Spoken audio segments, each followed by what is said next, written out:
นะครับตัวนี้ก็ใกล้ถึงเวลาอันเป็นมงคลแล้วครับพิธียกเสาเอกเสาโทกุ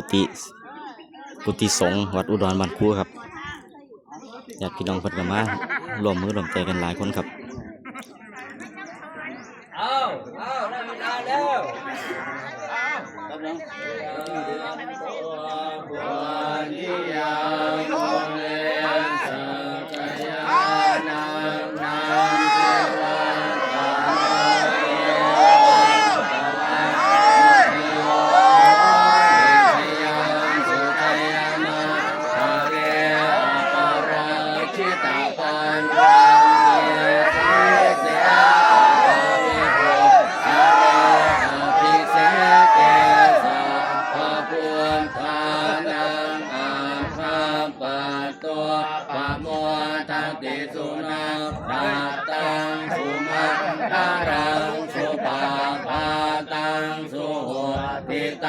สุขโน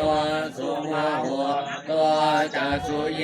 รังพรหมจาริสุปทาปินังกายกรรมังวาจากรรมังปะทังปินังปะทังปินังมโนกรรมังปะนิเทเตปะทังปินังปะทังปินังนิปัตตวานรพันตันเทปาทาทิเนตัดได้ทีมเราว่าจะปลูกเสาหน่อยตามกันออกเลย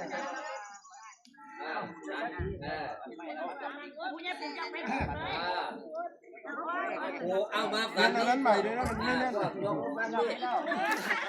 ง่ายมองเอาเปลี่ยนทางก่อน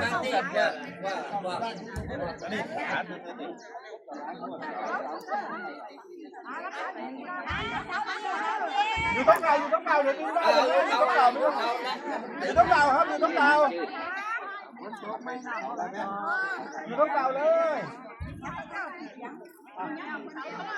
เอาโซ่บ้านเอาโซ่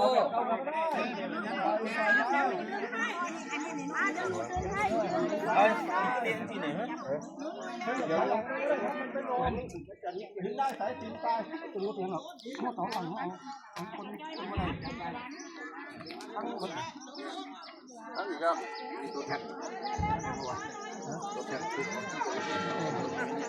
เขาบอกเขาทุบอะไรฮะ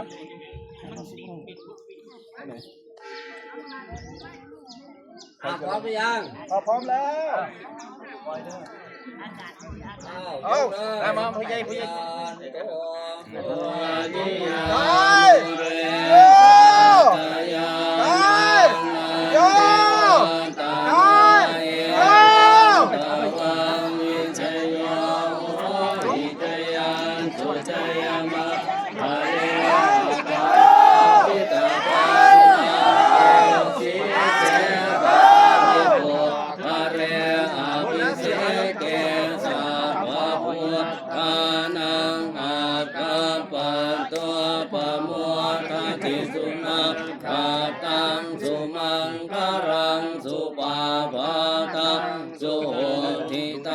สุขโน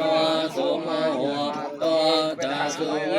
ทังพรหมจาริสุปทาปินังกายกรรมังวาจากรรมังปะทังปินังปะทังปินังมโนกรรมังปะนิเทเตปะทังปินังปะทังปินังนิกัตตวานารพันตันเทปาทาทิเน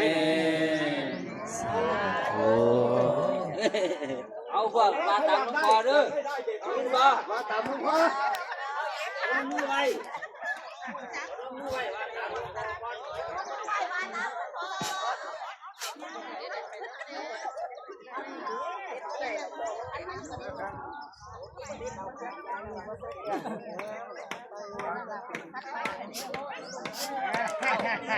มาตามมาตามเด้อตั้งเบเราชนะแล้วชนะความ ครับ กี่ที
ไม่เสียยังไปหอด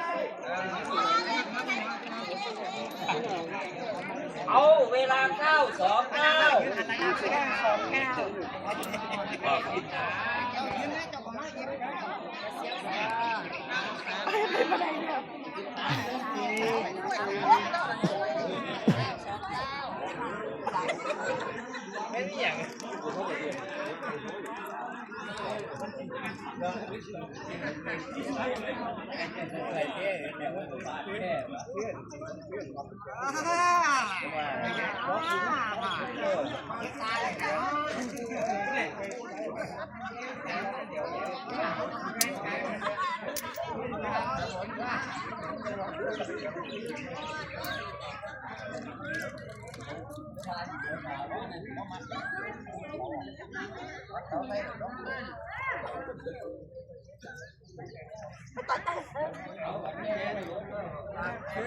คุณเพิ่งไปล้างน้ำพี่วัน ปิดพื้นไม่เห็ดให้แน่นี่มาดับอันนี้ เป็นยัง